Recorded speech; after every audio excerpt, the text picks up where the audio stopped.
Samantala sa Dagupan City, petisyon para sa taas pasahe ng tricycle, inihahain ng iba't ibang toda. Ang detalye sa report.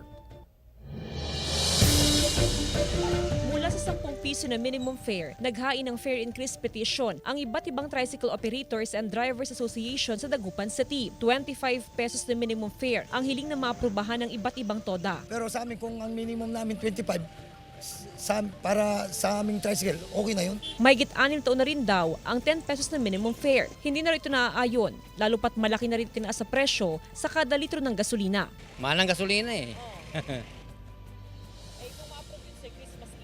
Oo, mas maganda. Suportado ng Public Order and Safety Office ang fare increase petition. Pinag-aralan namin, punta kami sa mga ibang bayan, punta kami sa Ordaneta, punta kami sa Lingayen, Binmali, mga malapit bayan. Pinag-aralan namin kung paano yung fare nila sa tricycle. Mahal ang gasolina? Kaya okay lang bilang pasahero. Opo. Naintindihan mo yon? Isinumitinan ng poso ang petisyon sa tanggapan ng City Administrator bago iakit sa sangguniang panlungsod.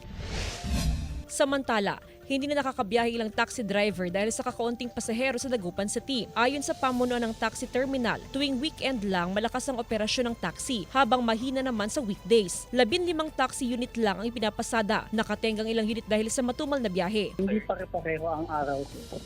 May araw na mahina talaga. Nananatili sa 40 pesos ang flag down rate sa taxi, 2 pesos sa kada minuto at dagdag 13 pesos sa kada kilometro. Jasmine Gabriel Galban, One North Central Luzon.